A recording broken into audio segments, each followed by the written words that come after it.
देख रहे हैं पाक 82 न्यूज। हम अपने नाजरीन को ब्रेकिंग न्यूज से आगाह करते हैं। सियालकोट शाहपुरा रोड पर वाक़या नजी फैक्ट्री में आग लग गई। रेस्क्यू की टीमों ने बरवकत कार्रवाई करके आग को काबू कर लिया।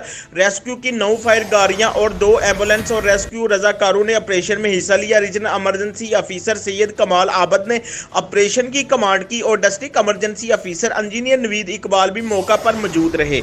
आग मुमकिन शॉर्ट सर्किट के बायस लगी। आग लगने से तकरीबन 1 करोड़ 50 लाख रुपए मालियत का नुकसान हुआ, जबकि रेस्क्यू की बरवकत कार्रवाई से 50 करोड़ रुपए मालियत का सामान और रेस्क्यू की टीमों की मदद से फैक्ट्री की बिल्डिंग और साथ वाक़या निजी बैंक की बिल्डिंग को बचा लिया गया। फैक्ट्री मालिक ख्वाजा खावर ने रेस्क्यू की बरवकत कार्रवाई और आग पर काबू पाने पर दाद दी और शुक्रिया अदा किया। पाकिस्तान तहरीक इंसाफ के मरकजी रहनुमा उमर डार ने भी जाए हादसे का दौरा किया। फजल महमूद खोकर, पाक 82 न्यूज, HD सियालकोट। मज़ीद खबरों और तफसीलात के लिए देखते रहिए पाक 82 न्यूज़ HD।